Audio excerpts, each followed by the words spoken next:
to be much lower. They have, of course, until August 1st deadline that Trump has touted. Certainly a bit of a tall order to get a trade deal done within the next 10 days, but that is a time frame they are looking at. Yeah, the president. Slavery, we're back with them. I think I can say that the last administration was not getting along with anyone. They didn't get along with anyone. They didn't know. Honestly, they didn't know what they were doing. But we have some fantastic military relationships with the Philippines, and that's been reinstituted. And Pete, I would say that you couldn't be happier, right, with the relationship. So I just want to say it's an honor to have you. We're going to talk about trade today, and we're very close to finishing a trade deal, big trade deal actually.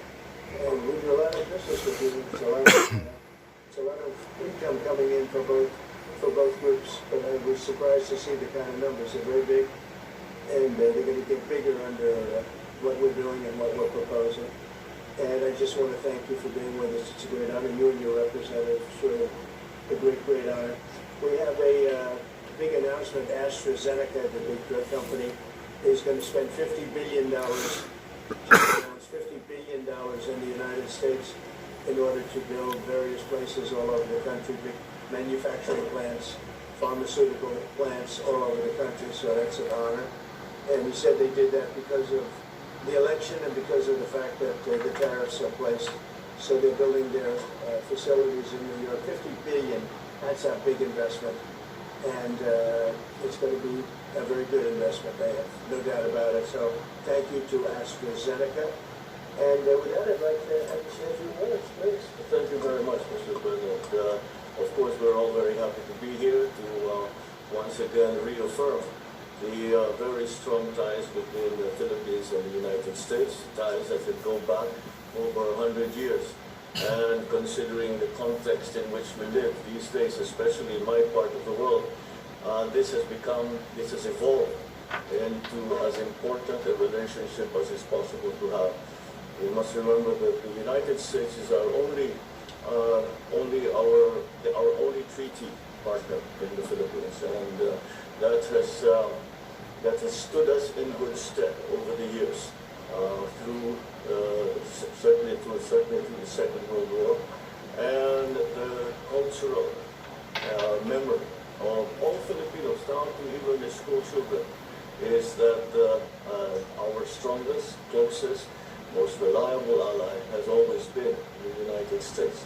That is something that we value, that we are grateful for, and that we will continue to foster as we go on. With the leadership of President Trump, I am very confident that we will be able to achieve that.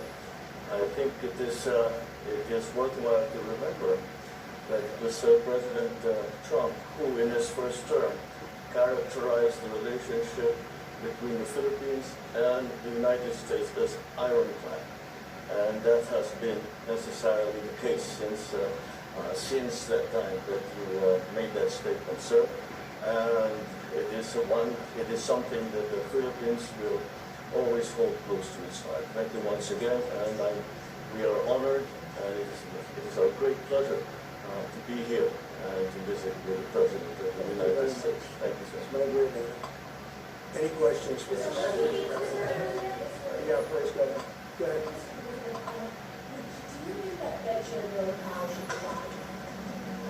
I think he's done a bad job, but he's going to be out pretty soon anyway. In eight months he'll be out. But I call him too late. He's too late all the time. He should have lowered interest rates many times. Europe lowered their rate 10 times, and we lowered ours none. And it's causing a problem for people that want to buy a home. Look, our economy is so strong now, we're blowing through everything. We're setting records. You know that, you see that. And whether it's the Philippines or anything else, we're setting records at levels that nobody's ever seen before. But you know what? People aren't able to buy a house because this guy is a numbskull. He keeps the rates too high, and probably doing it for political reasons. The only time I remember him cutting rates, he cut the rates just before the election to try and help Kamala, or whoever he was trying to help. He probably didn't know. And he's building a building. He's $2.7 billion. They have a $900 million overrun. What is that? And that was given by Biden. That was another Biden deal. And this guy's building this building that's severely overrun. And what does he need the building for? Why does he need space for more people? So they did a big study the other day, and they called all of the great intellects and the great economists and all of the great everything. And it was 71, and only 2 got it right. Me and another gentleman that happens to be very smart. 69 people got it wrong, and the Fed got it wrong, more wrong than anybody. And you know, he has these think tanks, and they build buildings for people that think. And it's really not thinking; it's a little bit of combination of thinking, but it's something you sort of have or you don't have. They don't. The job he's done is just terrible. You got to raise interest rates. You know, we should be at 1%. We should be leading the world. Instead, we're paying 4%. And if you look at what that means, that's over $1 trillion in interest that we have to pay. That with the striking of a pen, we would be saving more than $1 trillion. Is that right, Scott? Do you have anything to say about that? Yes, sir. I called yesterday and this morning for the Fed to do a big internal investigation to understand not their monetary policy, but everything else. The Fed has had big mission creep, and that's where a lot of the spending's going. That's why they're building these new or refurbishing these buildings. And I think they got to stay in their lane. And I think that based on the way they cut rates last fall, they should be cutting rates now. It's inconceivable. I know the Fed very well that they can be spending $2.7 billion to build a building. They don't do anything. It's the greatest job. You show up one day, a half a day, you make a little speech, the economy's doing well, the economy's not doing well, we're going to raise interest. And he's got it wrong. That's why I call him too late. T-O-O, too late. And it's really too bad. But it is affecting people that want to buy houses, and that shouldn't happen. And you know, he should lower them. Those rates should be 3 points lower. That's what they should be, 3 points lower, maybe more than that.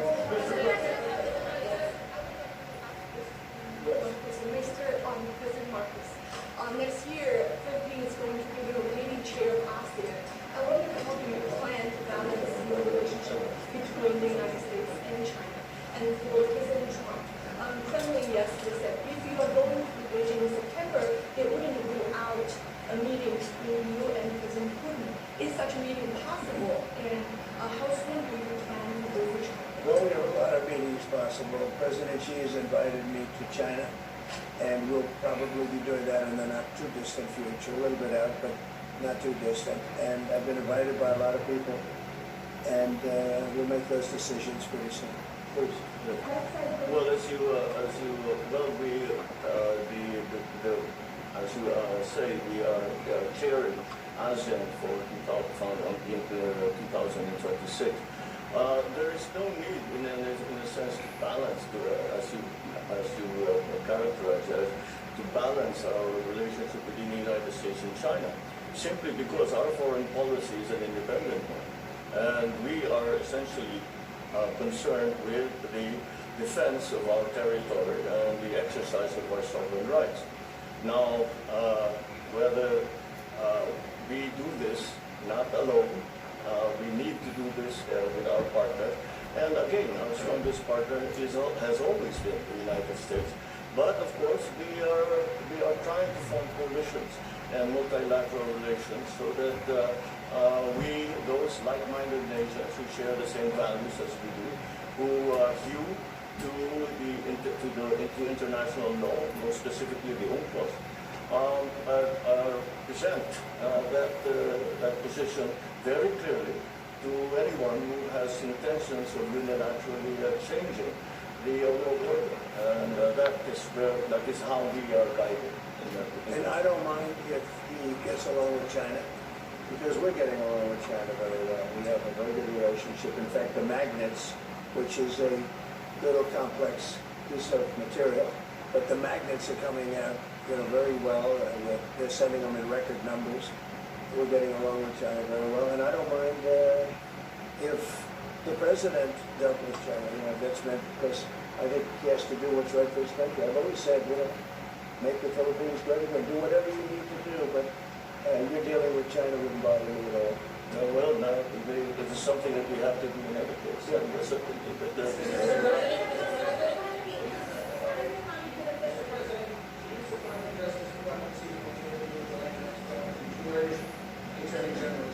I don't know anything about it. They're going to what? Meet her? Deputy Attorney General reached out to the late Maxwell's attorney, asking for the Yeah, I don't know about it, but I think it's something that would be, sounds appropriate to do. Yeah? Do you think concerning your Deputy Attorney General as a former attorney? No, I have no concern. I mean, he's a very talented person. He's very smart. I didn't know that they were going to do it. I don't really follow that too much. It's sort of a witch hunt, just a continuation of the witch hunt. The witch hunt that you should be talking about is they caught President Obama absolutely cold, Tulsi Gabbard. What they did to this country in 2016, starting in 2016, but going up all the way to 2020 of the election. And they tried to rig the election, and they got caught. And there should be very severe consequences for that. You know, when we caught Hillary Clinton, I said, you know what? Let's not go too far here. It's the ex-wife of a president, and I thought it was sort of terrible. And I let her off the hook, and I'm very happy I did. But it's time to start, after what they did to me, and whether it's right or wrong, it's time to go after people. Obama's been caught directly. So people say, oh, you know, a group. It's not a group. It's Obama. His orders are on the paper. The papers are signed. The papers came right out of their office. They sent everything to be highly classified. Well, the highly classified's been released. And what they did in 2016 and in 2020 is very criminal. It's criminal at the highest level. So that's really the things you should be talking about. I know nothing about the other, but I think it's appropriate that they do go. I asked you about that. Yeah. This matter has submitted a criminal referral to the Department of Justice. From your perspective, who should the DOJ target as part of their investigation? What specific figures in the Obama administration? Well, based on what I read, and I read pretty much what you read, it would be President Obama. He started it. And Biden was there with him, and Comey was there, and Clapper, the whole group was there. Brennan, they were all there in a room. Right here, this was the room. This is much more beautiful than it was then, but that's okay. I have nice pictures up that came out of the vaults. They were there for 100 years. This is much more beautiful. We have the Declaration of Independence now in the room, which wasn't here. I guess people didn't feel too good about putting it here, but I do. But you know what? If you look at those papers, they have them stone cold, and it was President Obama. It wasn't lots of people all over the place. It was them too.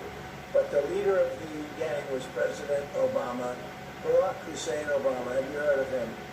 And except for the fact that he gets shielded by the press his entire life, that's the one they... Look, he's guilty. It's not a question. You know, I like to say... let's give it time. It's there. He's guilty. This was treason. This was every word you can think of. They tried to steal the election. They tried to obfuscate the election. They did things that nobody's ever even imagined, even in other countries. You've seen some pretty rough countries. This man has seen some pretty rough countries, but you've never seen anything like that. And we have all of the documents. And from what Tulsi told me, she's got thousands of additional documents coming. So President Obama, it was his concept, his idea, but he also got it from crooked Hillary Clinton. Crooked is a $3 bill. Hillary Clinton and her group, the Democrats, spent $12 million to Christopher Steele to write up a report that was a total fake report. It took 2 years to figure that out, but it came out that it was a total fake report. It was made up fiction. And they used that. The one thing they weren't able to do was to, and probably the only thing I respect about the press in years is the press refused to write it before the election. They refused to put it in. The Steele report was a disaster. All lies, all fabrication, all admitted, an admitted fraud. She paid $12 million and the Democrats for that report to a wise guy named Christopher Steele. He wrote a phony report, and they wanted to get that report in before the election. And I'll tell you what, I talk about all the time, the fake news, how bad it is, but in this case, they wouldn't do it. They saw it, they read it, and they said, we don't believe it. And it was only after, substantially, like a month and a half after the election, that it got printed, and there was a big wisp. It was just like a bang of nothing, because the election had ended. If that report had gotten published by the New York Times or somebody, and I respect the Times for maybe only this, because they're crooked as you could be. They're a terrible paper, a crooked, corrupt paper. But for this one moment, they said, this is bullshit, we can't put this in. And neither could any other paper. Wall Street Journal's a lousy paper, very, very dishonest paper. As you see, I'm suing them for a lot of money because they do things very badly. It's got a nice name, but it's really, in my opinion, it's a terrible paper. And it can be corrupt. But just so you know, they didn't take the Steele report. It was the dossier. Remember the famous dossier? I call it the fake news dossier. The news wouldn't publish it. And I'm amazed. They had 2.5 months. It was finished. 2.5 months. That was supposed to be what was going to happen. And it got published a couple of months after the election. And frankly, nobody cared too much about it. But that was a big thing. No, we caught Hillary Clinton. We caught Barack Hussein Obama. They're the ones, and then you have many, many people under them. Susan Rice. They're all there. The names are all there. And I guess they figured they're going to put this in classified information, and nobody will ever see it again, but it doesn't work that way. And it's the most unbelievable thing I think I've ever read. So you ought to take a look at that and stop talking about nonsense, because this is big stuff. Never has a thing like this happened in the history of our country. And by the way, it morphed into the 2020 race. And the 2020 race was rigged, and it was a rigged election. And because it was rigged, we have millions of people in our country. We had inflation. We solved the inflation problem. But millions and millions of people came into our country because of that. And people that shouldn't have been, people from gangs and from jails and from mental institutions, people that we don't want in our country, and people that we're getting out, dangerous people. 11,888 murderers, many of them, 50%, more than 50%, murdered more than one person. I hate to say this with such a distinguished guest, but, you know, they asked me a question. I've got to answer the question. No, Barack Hussein Obama is the ringleader. Hillary Clinton was right there with him, and so was Sleepy Joe Biden. And so were the rest of them. Comey, Clapper, the whole group. And they tried to rig an election, and they got caught. And then they did rig the election in 2020. And then because I knew I won that election by a lot, I did it a third time, and I won in a landslide. Every swing state, won the popular vote. But I won that all the same way in 2020. And look at the damage that was caused.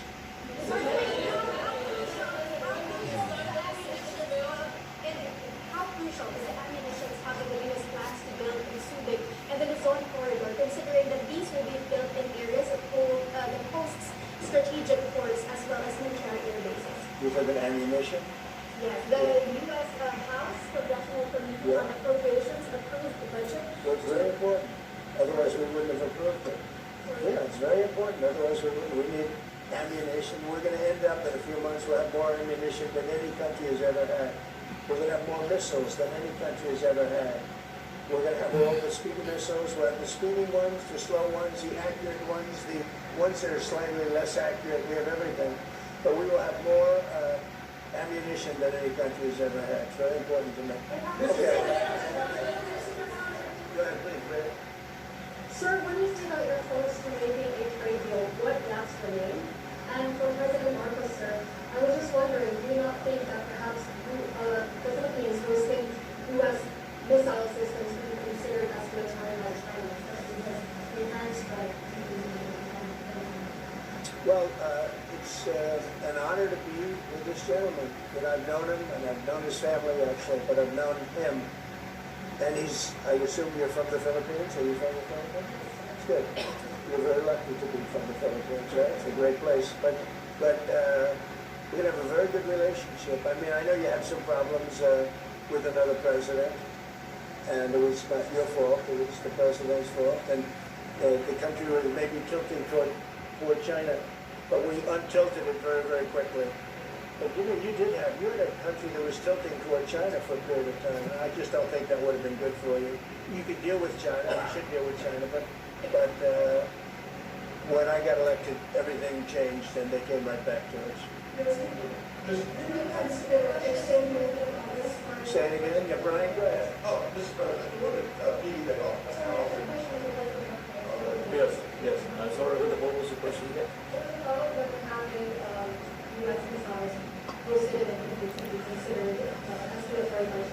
All of what we consider part of the modernization of the Philippine military is really as a response to the circumstances that surround the situation around the South China Sea and now what we used to refer to as Asia Pacific, which we have expanded now to the Indo-Pacific.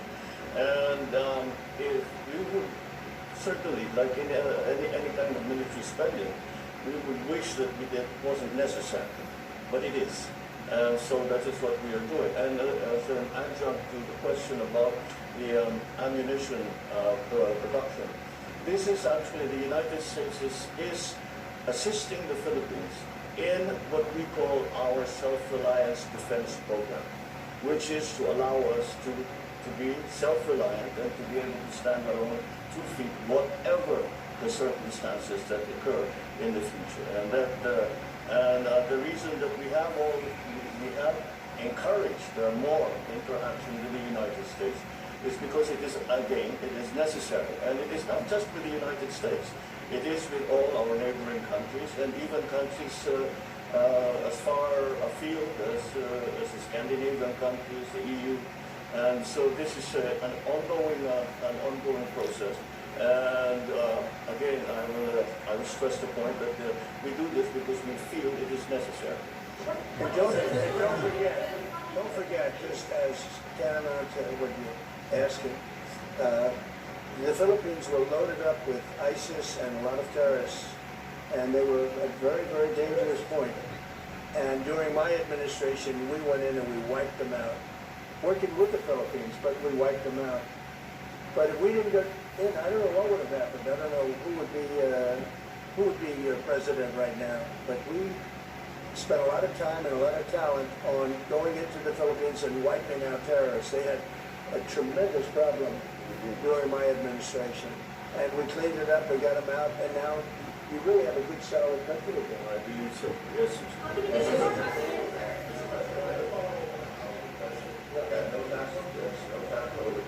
No tax on Social Security. How important is it to have no tax on home sales, capital gains, to unleash the housing market? Well, we're thinking about that, but we'd also unleash it just by lowering the interest rates.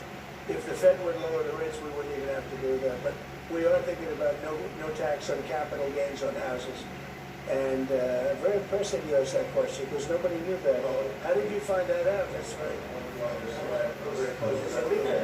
There's a leaker. I find it a very interesting world that we know more about 2 people at a Coldplay concert just hours after that viral video than we know of Thomas Brooks 1 year after attempting to assassinate you.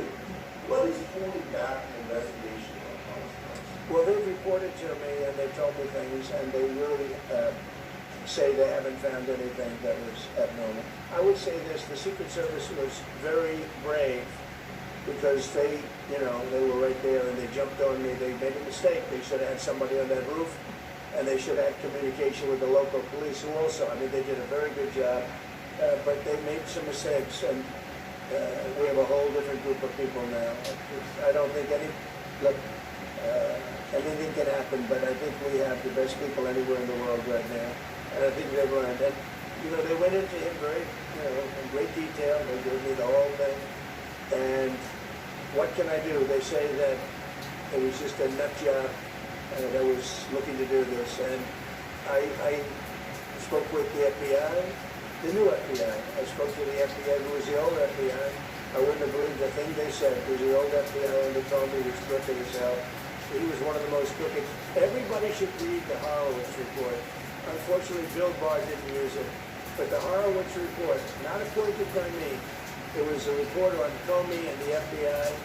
It is one of the worst shots at a human being I think I've ever seen. In fact, the New York Times did an editorial that was one of the worst editorials I've ever seen about anybody. That was about Comey. You ought to go back and get, and Barr didn't use it because he didn't have the guts to use it or something happened. I don't know. Too bad. He went to Mr. Durham. Instead of doing the Durham, all they had to use is the Horowitz report. And I always felt badly for Horowitz, frankly, because he's a Democrat, I guess. He was appointed by a Democrat. But that report has gotten lost, and it shouldn't be lost. You should all go back. It should be mandatory reading. Go back and read the Horowitz report on Comey and his cronies. And you'll see exactly, we're going to add that to all the stuff that we found. It just confirms it. But what we found is even more so.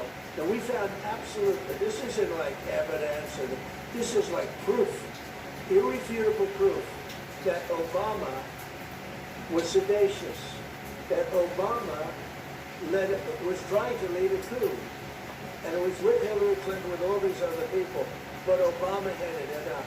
And, I get a kick when I hear everyone talks about people I never even heard of. It was this one. No. It was Obama. He headed it up. And it says so right in the papers. Got everything. Got everything.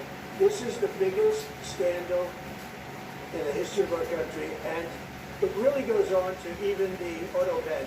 Because it all relates to the same thing. It all started the same sick minds. You have an auto pen, which is a tremendous, where we don't have a president, we have an auto pen that signs everything. I'll bet you sign everything. You don't have auto pens. Everybody, who does it? You're the president of the country. But it's all that whole thing, leading right up to the end of it is the auto pen. And the auto pen was used by people, and Biden knew nothing about it. Biden knew nothing about it. They were signing documents that he knew nothing about. As an example, they released the Unselect Committee of Liability. The Unselect Committee spent 2 years grilling everybody, and then they destroyed all the evidence. You know why? Because the evidence made them guilty, and he gave them all a pardon.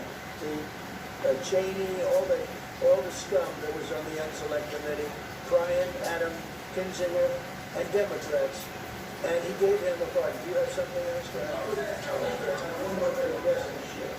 The direct reporting reports that Adam Schiff claims he lived in a one-bedroom apartment. I was a family of four. We're a developer, very successful developer. I was a family of four. I lived in a one-bedroom apartment. Now it looks like Adam Schiff really did a bad thing. They have him. Now let's see what happens. It's not up to me. It's not up to, I stay out of it purposely.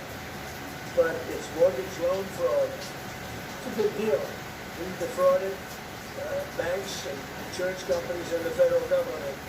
But it's very simple. It's mortgage loan fraud. And you're right. That's a lot of people to live in a one-bedroom apartment, right? But he put it down. But he has a lot of other things far worse than that. So Adam Schiff, they have him 100% on mortgage fraud. Now, if there's anybody else in this room except you, you would have no problem. But anybody else in this room, you'd have a problem. I'd have a problem. Yeah, please.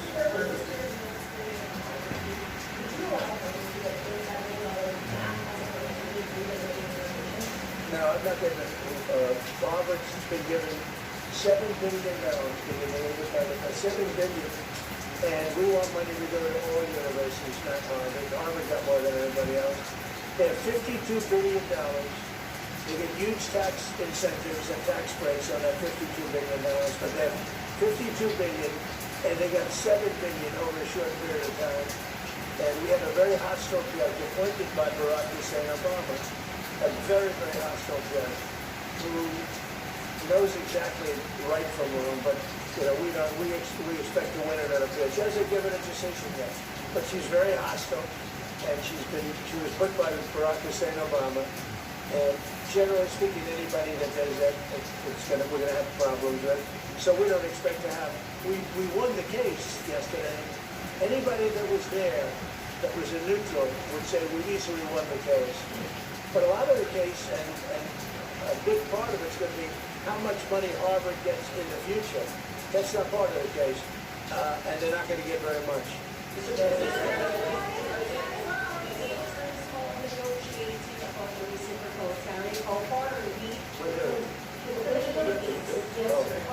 from the Philippines? Yeah.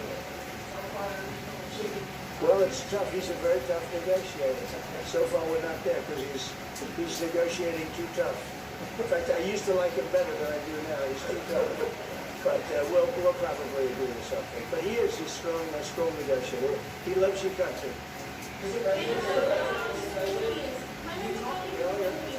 We talk a lot about the severe consequences that those who are involved in the Rush votes must face. Your views are, what are the next steps now that these documents are out there? Well, the Justice Department would have to act. We have a very competent, very good, very loyal to our country person in Pam Bondi, very respected, and it's going to be her decision.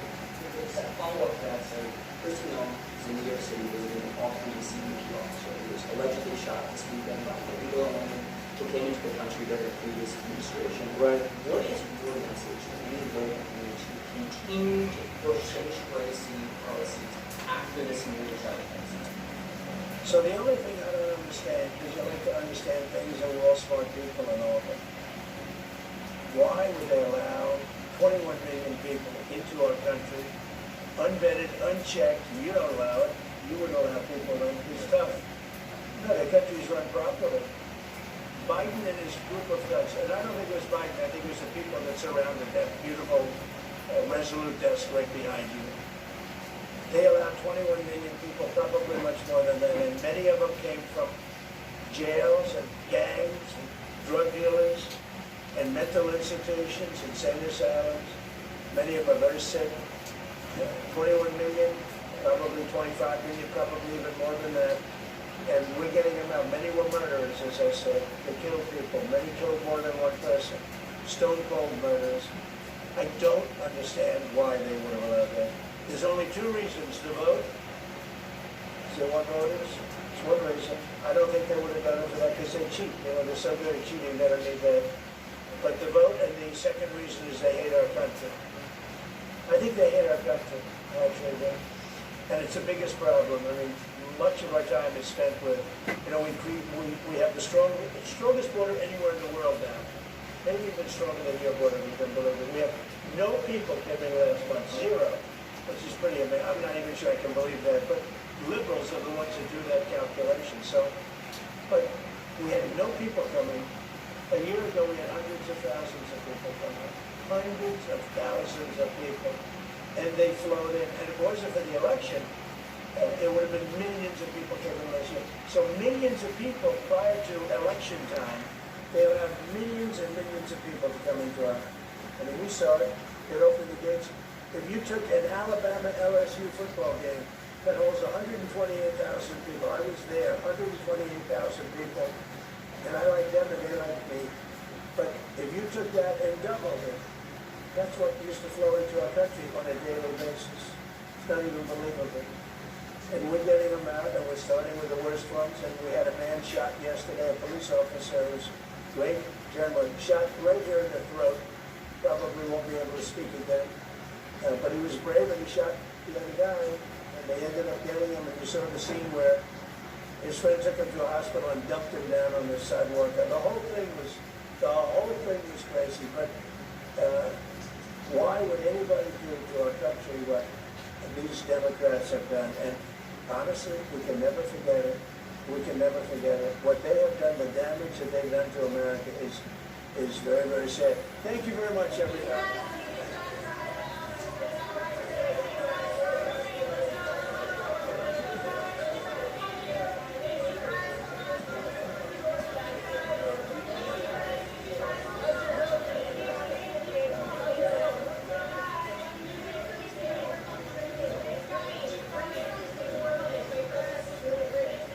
Right, and that's a wrap.